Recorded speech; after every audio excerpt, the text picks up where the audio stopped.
A new journey Sinhala novel reading YouTube channel එකට ඔයාව සාදරයෙන් පිළිගන්නවා. කතාවට යන්න කලින් පුංචි මතක් කිරීමක් කරන්නම්. ඔයා තවමත් අපේ channel එක subscribe කරලා නැත්නම් ඉක්මනින් අපේ channel එක subscribe කරලා bell icon එක click කරලා තියාගන්න. එහෙනම් වැඩි කතා ඕනේ නැහැ. අපි කතාවට යමු.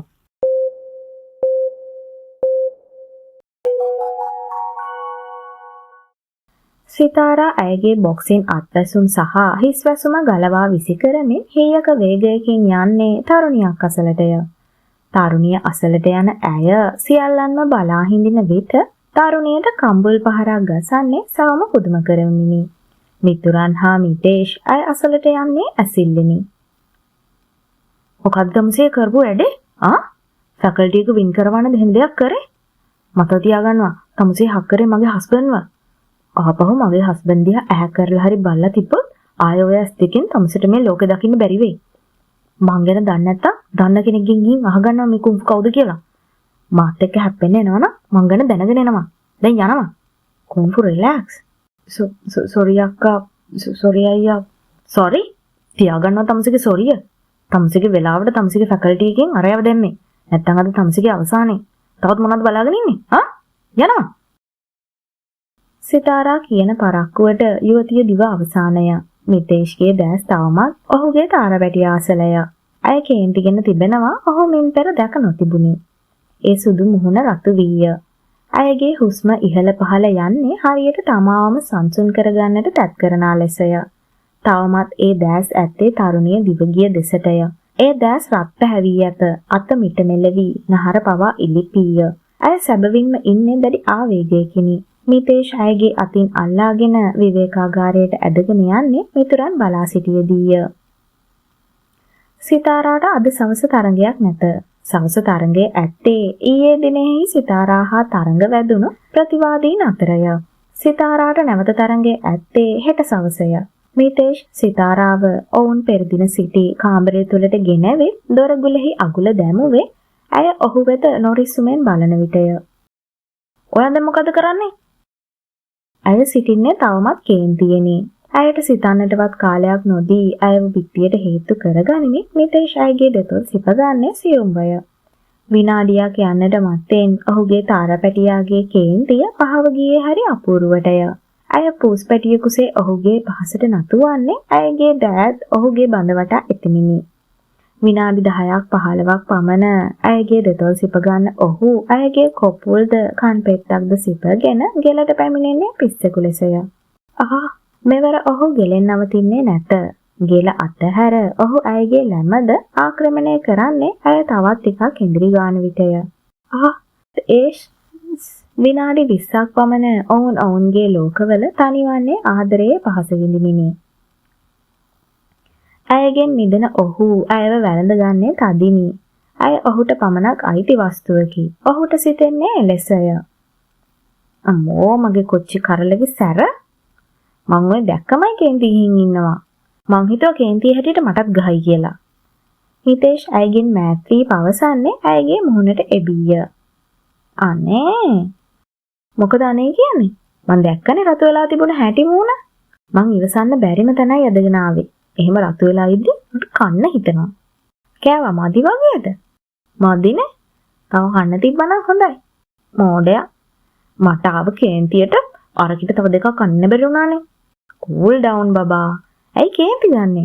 මං කිව්වනේ ඔයා සෙල්ලම් කරද්දි වෙන දේවල් වලට ඇටෙන්ෂන් දෙන්න එපා කියලා. අනික මං කිව්වා නේද? මාව ඔයාගේ වීක්නස් එක නෙමෙයි ශක්තිය කරගන්න කියලා. ආපහු මෙහෙම වෙන්න බෑ තාරා. රින් එකෙන් එළියේ මොන දේ වුණත් ඔය ફોකස් කරන්න ඕනේ මැච් එක විතරයි. තේරුණාද? ඒත් නෑ. මං කියන එක අහන්න තාරා. කලින් මාසයක් හොස්පිටල් හිටියා කියලා අමතකද? ඒත් ඔය වගේම ඔයාගේ කන්සන්ට්‍රේෂන් එක නැති වුණ නිසා. ඉස්සරහට මීට වඩා දේවල් වෙන්න පුළුවන් රින් එකෙන් එළියේ. ඒත් ඔයා ඉන්න ඕන මැච් එකේ. එහෙම නැති වුණොත් ඔයා කොහොමද පොලිස් ඔෆිසර් කෙනෙක් වෙන්නේ? තාරා මේ දේවල් ෆීලිංග්ස් එක කරන්න බෑ. ඔයාගේ ෆීලිංග්ස් ඔයා කන්ට්‍රෝල් කරගන්න ඕනි. එහෙම නැති වුණොත් අනිත් අය එකෙන් ප්‍රයෝජන ගනි. ඔයාට තේරෙනවද මං කියන එක? මට හැම දෙයකටම වැඩිය වටින්නේ ඔයා වෙනික. ඒ නිසා ප්ලීස්. ඊට පස්සේ මේ වගේ දේවල් වෙන්න බෑ. අයියේ ඔයා හිතන්නේ මට ඔයා වටින්නේ නැහැ කියලාද? එහෙම නෙමෙයි වස්තුවේ. ඔයාට ටාගට් එකක් තියෙනවා. ඒකට යන්න ඔයා මාව වීක්නස් එක කරගෙන බෑ. ඒකයි මං කියන්නේ. සිතාරා මිතේෂ් වැළඳ ගන්නට විය. මේ තරම් ඇයට ඔහු ශක්තියක් වෙද්දී ඔහු ගැන ඇයගේ හිතේ ඇතිවන ආදරය අසීමිතය. thank you අයියේ. මගේ ජීවිතයට ආවට මොනවද පිස්සියේ කියවන්නේ? මමනේ thank you කියන්න ඕන මගේ ජීවිතයට ආවට. ඇත්තටම ඔයා මට ශක්තියක් අයියේ. මම පොරොන්දු වෙනවා. ආපහු මගේ අතින් එහෙම වෙන්නේ නැහැ කියලා. හරි එන්න දැන් චුට්ටක් දොයන්න. හවස වලට මැච් එකක් නැහනේ. නෑ. අහපුව හෙට හවස. එතකොට රයිෆල් ප්‍රැක්ටිස්?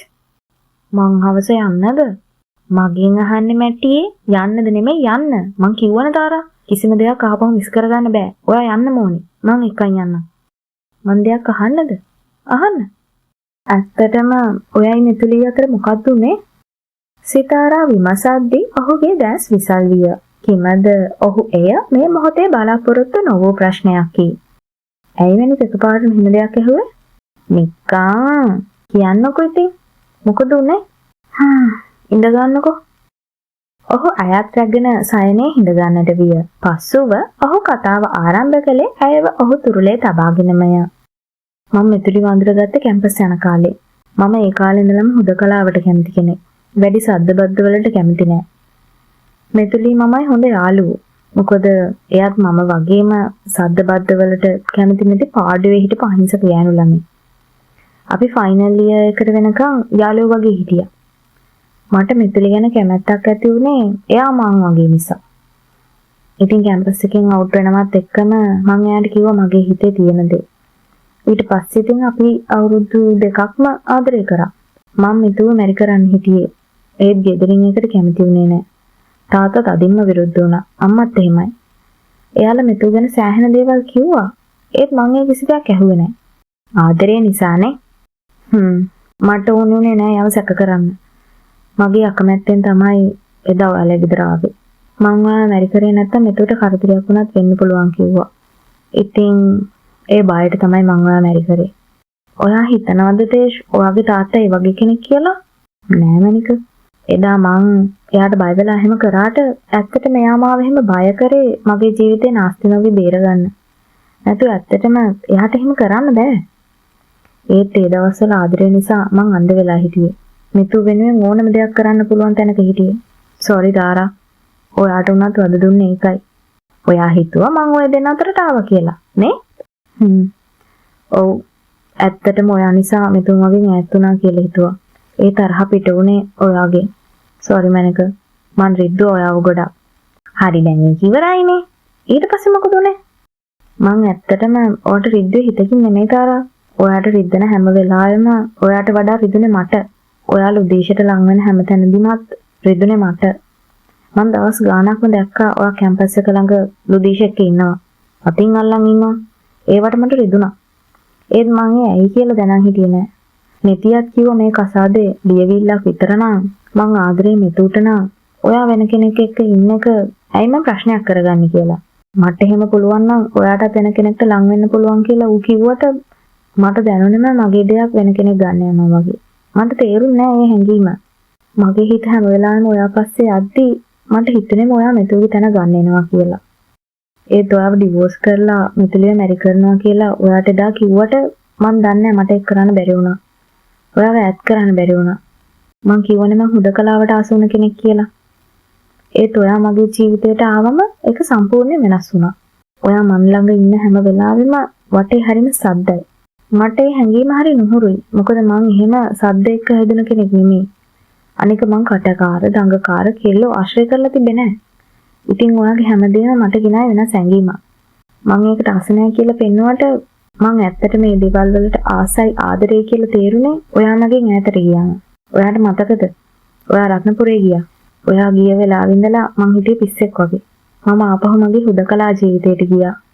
මගේ වටේ ඔයා ඉදි පිළිලා තිබුණා. ඒත් ඔයා ගියාම හරිම හිස්. මිතේෂ් මදක් නිහඬ වෙමින් අතීතය සිහි කරන්නට විය. ඉතින් ඔහු පවසන්නේ සත්‍යය. නමුත් මේ කිසිවක් ඇය දැන සිටියේ නැත. ඇය සිතුවේම ඔහුට ඇයව අවසි නැති බවය. ඔහු ඇයව දික්කසාද කිරීමට සිතා සිටින බවය. එදා උදේ මම ඔෆිස් ගියා. ඒත් කිසිම වැඩක් කරගන්න බැරි වුණා. මොකද මට මතක් වෙන්නේ ඔයාව. ඉතින් මම බැරිම තැන එදා මිතුලි හම්බෙන්න ගියා. ඒ ඔයා ගිය ඒ හිස් හැංගීම නැති කරගන්න. එදා අපි shopping ගියා. එයා shopping කරනකම් මං කරේ එතන පුටුවකට වෙලා ඉඳගෙන හිටපු එක. ඒත් මට එතනදිත් මතක් වුණේ ඔයාව. මටම තේරුම් ගන්න බැරි වුණා ඇයි මම ආදරය කරන කෙනා ළඟ ඉද්දි මට ඔයාව මතක් වෙන්නේ කියලා. බැරිම තැන මම FB ගියා. ඔහේ ඒව මේවා බල ඉද්දි නිකමට මම ඔයාගේ account එක හෙව්වා. එතකොට තමයි දැක්කේ ඩිෂාන් ෂෙයා කරපු වීඩියෝ එක. ඔයාලා සින්දු කිව්ව ගඟක් ළඟ. මම දැක්ක එතන ලුදීෂ ඉන්නවා. මට කේන්ති ගිහින් මෙතුලිවත් දාලා ගෙදර ආවා. ඇවිල්ලා එදා ඔයාලා දාපු හැම දෙයක්ම මම FB එකෙන් දැක්කා. මට ඊරිසියා හිතුණා මැනික. මගේ කෙල්ල මං ළඟ එහෙම ඉඳලා නැහනේ. ඒත් වෙන කොල්ලෙක් ළඟ ඒ වගේ සැහැල්ලුවෙන් සතුටින් ඉද්දි මට මාව කන්ට්‍රෝල් නැති වුණා. එයා ඔයාව බලා ගන්නකොට මට ඉවසන් ඉන්න බැරි වුණා. පස්සේ මතක් වුණේ මෙතුලි shopping mall එකේ කියලා. මං ආපහු ගියා. ඒ අද්දි එයා වෙන කොල්ලෙක් එක්ක කායකට නැග්ගා. මං ඒ දෙන්නා ෆලෝ කරා. ඒ දෙන්න ගියේ මෙතුලිගේ ගෙදරට. මං එහෙට ගිහින් රණ්ඩු වුණාම මෙතුලි කිව්වා මං ඔයාව මැරි කරපු නිසායි එයා වෙන කෙනෙක් හොයාගත්තේ කියලා. ඔයාව ඩිවෝස් කරලා ආවොත් මාව බාර ගන්නම් කිව්වා. එහෙම කියලා මාව ගෙදරින් එළියට දැම්මා. මට එදා ඔයා එක්ක සෑහෙන කේන්ති ගියා. මෙතුලිය මගෙන් ඈත් කරා කියලා මං හිටියේ ඔයා ගෙදර එනකම්. මං හිතුවේම ඔයාගෙන් ලුදීෂව ඈත් කරාම ඔයාටත් මට දැනුණ වේදනාව දැනෙයි කියලා. මොකද මං හිතන් හිටියේ ඔය දෙන ආදරය කරන්න ඇති කියලා. ඒත් ඔයා මාසයක්ම ගෙදර ආවේ නෑ. ඔයා නැති ටිකේ මං නෙතියට පුදුම වදයක් දුන්නේ. ඌ මගෙන් ඇහුවා මම ඔයාව ඩිවෝස් කරන්න නම් ඉන්නේ ආදරේ මෙතුලිට නම් මොකටද ඔයා ගැන ඔච්චර හොයන්නේ කියලා. ඇයි වද වෙන්නේ කියලා. පස්සේ ඔයා ගෙදර ආවනේ. මං දැනන් හිටියේ නෑ මාසයක් හිටියේ හොස්පිටල් එකේ කියලා. ඩිස්චාර්ජ් වුණ ගමන් ආවේ කියලා මං දැනන් හිටියේ නෑ මැනික. මට තිබ්බ තරහට මං ඔයාගේ කැඩලා තිබ්බ අත තද කරලා ඇල්ලුවා නේද? මං තරහෙන් හිටියේ මාසයක්ම ලුදීෂ් එක්ක හිටිය නිසා. මෙතුව අයින් කරපු එකට නෙමෙයි ඇත්තටම තරහ තිබුණේ ලුදීෂ් එක්ක හිටපු නිසායි. ඊට පස්සේ උදේ මං අත ආපහු පෑරුවානේ. මං ඒ හැමදේම උදේ ඔෆිස් එකේදී මෙතියට කිව්වා. ඌ මට හොඳටම බැන්නා. ඌ තමයි මට තේරුම් කරේ මං ඔයාට ආදරය කරනවා කියලා. ඌම තමයි තේරුම් කරේ මෙතුලි මට කරන්නේ බොරුවක් කියලා. පස්සේ මම මෙතු ගැන හෙව්වා. මෙතිය කිව්වා වගේ මෙතු මට ආදරය කරලා නැහැ. එදා මම දැකපු කොල්ලා මෙතුට ප්‍රපෝස් කරලා තියෙන අවුරුද්දකට කලින්. මෙතු කැමති වෙලා ඒ කාලෙම. එතකොට මමයි ඔයයි මැරි කරන්න තියා අපි දෙන්න දන්නේවත් නැහැ. ඒ කියන්නේ ඔයා නිසා නෙමෙයි. ඇත්තටම එයා ආදරේ නොකරපු නිසායි එහෙම උනේ. මං සතුටු වුණා මැනික. පළවෙනි වතාවට සතුටු වුණා ඔයාව මැරි කරපු එක ගැන. අම්මයි තාත්තයි ගත්තේ හරිම ඩිසිෂන් එක කියලා මට ඒ වෙලාවේ තේරුණා. ඒත් මං දුකෙන් හිටියේ. ඔයා මාව මගහැරපු නිසා. ඔයා කතා නොකර ඉද්දි මට පහළුයි. ඔයාට මතකද? ෆස්ට් කිස් එක? ඔහු අසන විට ඇයට එය සිහිවිය. ඇය සිනහ වෙමින්ම හිස උස් පහත් කළේ ඒ ඇයගේ මුල්ම හාදුව වගේ සිහි කරමිනි. මිතුලියක අවුරුදු දෙකක් එකට තිබුණාට කම්බුල හරි නලල හරි ඇරෙන්න මම වෙන කොහෙවත් කිස් කරලා නැහැ. මට එහෙම කරන්න උනිකමක් තිබ්බේ නැහැ. එයාටත් එහෙමයි. ඒත් ඔයාගේ ඉස්සරහා මට මාව කන්ට්‍රෝල් නැහැ. මම ෆස්ට් ටයිම් ලිප් කිස් කරේ එදා. එදා ඉඳලා මට මතක් වෙන්නේ මේක. මගේ හිත මට කන්ට්‍රෝල් නැහැ. එයා කියන්නේම ඔයාව කිස් කරන්න කියලා. මේ ඇස්වලට නිවනක් තිබ්බේ නැහැ ආව හැට දකින්නකම්. මම ඔයාට ඒ තරම් ඇබ්බැහි වුණා. ඔයා හොස්ටල් ඉන්නම් කිව්වම මාව ඩිවෝස් කරනවා කිව්වම සත්‍යයි මට මැරෙන්න හිතන වෙනික. මං එදා නෙතියට කිව්වා ඔයා නැති ඒ ගෙදර මට ඉන්න බෑ කියලා. ඌ මාව බලෙන් එක්කන් ගියේ. මං හිටියේ ඔයාගේ රූම් එකේ. ඔයාගේ සුවඳ හොය. මං දැනගත්ත එක දෙයයි. ඒ මං ඔයාට ආදරේ. මගේ පණටත් වඩා ආදරේ. ඔයා මමයි මිතුලි අතරට ආව නෙමෙයි. මගේ හිතේ ඔයාට තිබ්බ ආදරේ අතරට මිතුලි ගියාවේ. එයා නිසායි මං ඔයාට ලං වෙන්නේ නැත්තේ. ඒක තේරෙන්න සෑහෙන කල් ගියා. සෝරි මනික. දැන් ඇති අයියේ. අපි හැමදේම අමතක කරමුකෝ. ඔයා මගෙන් සම්හවිල්ලන්න එපා. මට ඔයාව තේරෙනවා. මං දන්නවා ඔයා මට ආදරෙයි කියලා.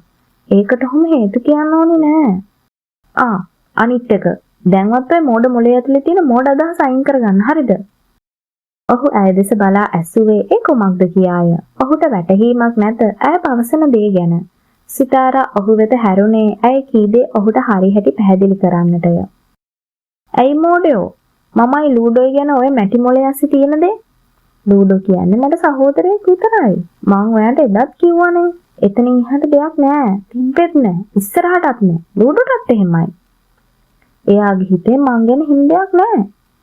එයා මට සලකන්නේ ආගම නංගි කෙනෙක්ට වගේ. එහෙම දෙයක් අපි අතර තිබ්බනම් අපි ආදරය කරන්න නම් සෑහෙන කල් වෙන්න එපයි. මාමයි ලූඩෝයි අඳුරගෙන දැන් අවුරුදු 2කට වැඩි. ඒත් කවදාවත් අපි අතර යාළුකමකට හාගිය සහෝදරකමක් නිසා වෙන මොකුත් තිබුණා නැහැ. ඕ මං පිළිගන්නවා මං යාගේ අතින් අල්ලන් ඉන්නේ ඇති. හක් කරන්නත් ඇති. ඇති නෙමෙයි හක් කරනවානේ. මං යාගේ කම්මුල කිස් කරලා තියෙනවා. එයාව විතරක් නෙමෙයි මම ඩීමෝවත් කිස් කරලා තියෙනවා එහෙම. මම විතරක් නෙමෙයි අනුත් එහෙමයි. ලූඩෝ ඩීමෝ දෙන්න මගේ නල්ලත් කිස් කරලා තියෙනවා. මගේ විතරක් නෙමෙයි අනුගේ. ඒ අපි සහෝදරයෝ වගේ නිසා. ඒත් මං ඔයාගේ අරගෙන වෙන කාගේවත් කටනම් කාලා නෑ ඔන්න හොඳේ. මං වෙන කායකවත් මැංගෝ කිස් දීලා නෑ. වෙන කාත් එක්කවත් චොක්ලට් කිස් දීලාත් නෑ. ඔයා වගේ වෙන කවුරුත් මගේ බෙල්ල කාලාත් නෑ. ඇයි මගේ බඩත් කිස් කරේ? තව එකක්. මම ලූඩෝවයි ටීමෝවයි හක් කරලා තියෙනවා. හැබැයි ෂර්ට් එකට උඩින්. මම ෂර්ට් එකට යටින් එහෙම හක් කරා නම් ඒ මගේ මහත්තයා විතරයි. තේරුණාද? ඒ මං ආදරේ නිසා. ඔයාට අයිති කිසි දෙයක් වෙන කාටවත් දීලා නෑ. ඒ නිසා ලූඩෝ ඩීමෝ ගැන හැම හිතන්න එපා. ඊර්ෂ්‍යාකාරය. හරි ඉතින් ඊර්ෂ්‍යා හිතුනේ ආදරේ නිසානේ. මගෙන් ඈතට යයි කියලා බය වුණා මං ඒකයි. යන්නේ නෑ. ඔයා යන්න කියනකම් මං යන්නේ නෑ. මං යන්න කියන්නේ මේ අත අල්ලගත්තේ මැරෙනකම්ම අතාරින්න නෙමෙයි. ඒත් ඇයි මැනික එක සැරේ මෙතුළි ගැන ඇහුවේ? නැහැ. මේ තරම් ලස්සනට ආදරය කරන මේ තරම්ම ආදරෙන් පරිස්සම් කරන කොල්ලෙක් ඔයා ඇතෑරියයි කියලා දැනගන්න යෝනි උනේ. ඔයා වගේ අය හැමෝටම ලැබෙන්නේ නෑනේ. මෙතුළි හරි මෝඩයි. එයා ළඟ දියමන්තියක් තියාගෙන වීදුරු ගල් පස්සේ ගිහින්. ඉතින් එයාට ඒ දියමන්තිය වටින්නේ නැතුණාට කමක් නෑ. මොකද දැන් ඒක අයිති හරිම කෙනාට. මට සතුටුයි මෙතු ඒ දියමන්තිය තියාගන්න නැතුව විසි කරපු එකට. හරි එන්න දැන් දොයි යන ටික. මිතේෂ් පවසන විට ඇය සයනයේ හාන්සි පොයේ ඔහුගේ අතකින්ද අල්ලාගෙන යා. සුළු මොහොතකින් ඇයව නිදි දෙව්දුව වැළඳගෙන තිබුණි. සිතාරාට නිින්ද යන තෙක් ඔහු ඇය අසලටම වී ඇයගේ හිස පිරිමැදමින් ඉන්නා විට ඔහුගේ දුරකථනය නාද විය. මෙතියා මොකද බං? ඔබට මං නැතුව එක දවසක් තනියම ඔෆිස් එක බලා ගන්න බැරිද? අසියක් පොඩි අවුලක් බං. ඇයි? මොකද උනේ? ඔබ පුළුවන් ඉක්මනට ඔෆිස් එකට වරෙන් පොලිසියෙන් ඇවි. මොකද්ද? මොකද වෙලා තියෙන්නේ කියපන්කෝ. මචං මෙතුලි ඔබ වෙනුවට සයින් කරලා අපේ බය කෙනෙක්ගෙන් ඕඩර් එකකට සල්ලි අරන්. ඒ ඕඩර් එක මේකේ කම්පැනි එකට කිව්වේ නෑනේ. බය දවස් ගාණක් කතා කරලා කන්ටැක්ට් කරගන්න බැරි වෙලා ඒ කිව්ව. දැන් මේ මිනිස්සයා පොලිසිය එක මෙහෙ ඇවිල්ලා. හරි ඉඳපන් මං දැන් එනවා. නිතින්ගේ වදන් හමුවේ නිතේෂ්ගේ ඔළුව ගිනිගෙන තිබුණි. ඔහු කිසි දෙනක මෙතුලිගෙන් එවන්නක් බලාපොරොත්තු නොවිය. තාරට නින්ද ගිහින්නේ. මොකද කරන්නේ? අනුදිට කියලා යමු. මිතේෂ් සිතාරාගේ නළල සිපගෙන විවේකාගාරයෙන් පිටතට ආවේ සිතාරාගේ මිතුරන් සොයාගෙනය. මිතේෂ් අයියා නාංගි පොඩි හදිසියක් වෙලා මට ඔෆිස් එකට යන්න වෙනවා. තාරාව ටිකක් බලනවද? එයාට නින්ද ගිහින්. මං කතා කරේ නෑ නිදි නිසා. එයාට කියන්නකෝ මං හදිසියක් වෙලා ගියා කියලා. ප්ලීස් එයාට දවල්ට කන්න දෙන්න. මං කෑම ගෙනල්ලා තියෙන ඔයාලටත් එක්කම. මං පුළුවන් ඉක්මනට එන්නම් කියන්න. රයිෆල් ප්‍රැක්ටිස් යන්න මට එන්න බැරි වුණොත් ඔයාලා එක්කන් යනවද? හරි අයියා බය වෙන්න එපා. අපි කුන්ෆු බලා ගන්නම්. අයියා කලබලෙන් ඉන්නේ. මොකක් හරි ප්‍රශ්නයක්ද? උදව්වක් ඕන නම් කියන්න. දැනට අවුලක් නෑ. මං ගිහින් බලන්නම්. තාරා බලපන්කෝ. දිශාන්ගේ පිටට තට්ටුවක් දාමමින් මිතේෂ් පිටවිය.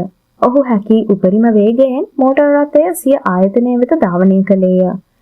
මිතේෂ් ඔහුගේ කාර්යාලය වෙත එන විට පොලිසියෙන් වගේම තවත් කිහිප දෙනෙකුද එහි විය. අසියා මොකද මම වෙලා තියෙන්නේ? මිස්ටර් දුනුසිංහ මිතේෂ් ඇමතුවේ ඔහුගේ අසුනට බර වෙමින් ඔහු ඉදිරියේ සිටි තවත් ව්‍යාපාරිකයෙකුය. මිස්ටර් රණබාහු මං හිතුවේ නෑ තම මේ වගේ මිනිහෙක් කියලා. තමුන්ගේ ගර්ල්ෆ්‍රෙන්ඩ් මට ඕඩර්ස් දෙන්නම් කියලා මගෙන් සල්ලි ගත්තා. ඕඩර්ස් උත් නෑ සල්ලිත් නෑ. කෝල් කරාට ගන්නෙත් නෑ. මෙහෙමද බිස්නස් කරන්නේ? Mister Dunusinghe please calm down. අපි ඉඳගෙන කතා කරමු. මට ඉඳගෙන කතා කරන්න දෙයක් නෑ. මට මගේ සල්ලි දෙනවා. නැත්තම් කම්පැනි එකේ ඉතුරු ෂෙයාර්ස් මට ලියනවා. මොකද්ද? ඉතුරු ෂෙයාර්ස් දෙන්න? ඔව් මිස් මෙතුලේ යාගේ ෂෙයාර්ස් මට විකුණලා තියෙන්නේ. එක්කෝ ඔයා මට කෝටි 5ක් දෙන්න. එහෙම නැත්තම් ඉතුරු ෂෙයාර්ස් ටිකත් මට ලියන්න. මොකද්ද? කෝටි 5ක්? අනික කම්පැනි ෂෙයාර්ස් විකුණුවා? ඔව්. මොකද්ද සියා මේ කියන්නේ? මෙතුලට කොහෙන්ද කම්පැනි ෂෙයාර්ස්? මිතේෂ්ට යමක් සිහිවිය. මාසකට ඉහතදී ඇයගේ උපන්දිනය වෙනුවෙන් ඔහු තෑග්ගක් ලෙස සිය ආයතනයේ කොටස් 10%ක ප්‍රමාණයක් ඇයගේ නමට හැරවූයේ ඇයව සතුටු කිරීමට සිතාගෙනය. හේතුව සිතාරා විවාහ කරගත් නිසා මෙතුළු සිටියේ දුකෙනි. ඉතින් ඇයගේ පෙරුත්ත මත ඔහු එසේ පවරා දුන්නේ ඇයගේ සිත සෑදීමටය. නමුත් මෙවැනි දෙයක් ඔහු හිණකින්වත් නොසිතුවේය.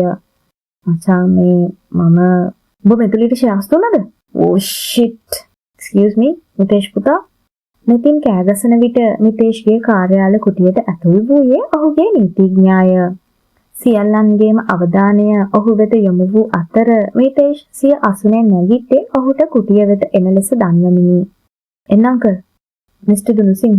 මේ අපේ company lawyer mister Galgamuwa. Hello mister Dunusinghe. Nitin පුතා කතා කරපුවම මම ආවේ. අංකල් මේකට මොකද්ද කරන්නේ අපි? මිස්ටර් දුනුසිංහ. ඔයත් එක්ක ඩීල් එක සයින් කරේ මිස් මෙතුලි නේද? ඔව්. හරි මෙහෙමයි. මිස් මෙතුලි කියන්නේ මේ කම්පැනි එකේ කෙනෙක් නෙමෙයි. ඒ වගේම එයාට කම්පැනි එකට කිසිම අයිතියක් නැහැ. ඉතින් ඔයාට මේ වෙලා තියෙන දෙයට මිස්ටර් මිතේෂ්වත් කම්පැනි එකවත් කිසිම සම්බන්ධයක් නැහැ. ඔයාට තේරෙනවනේ? ඒත් එයාට මේක ෂෙයාර්ස් තියෙනවනේ.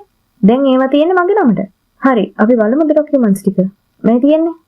නීතිඥ ගල්ගමුව විසින් සියල්ල හොඳින් පිරික්සන්නට විය. මිතේෂ්ගේ ඔළුව කම්මලක් විය. ඔහුට කිසිත් සිතාගත නොහැකිය. කුමක් කරන්නද කියා වැටහෙන්නේ නැත.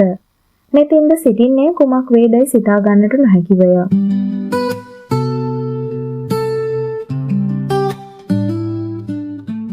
සුවනින්දක පසු වූ සිතාරා රණබාහු අවදි වූයේ මිතේෂ් පිට වී අඩ හෝරාවකට පසුවය.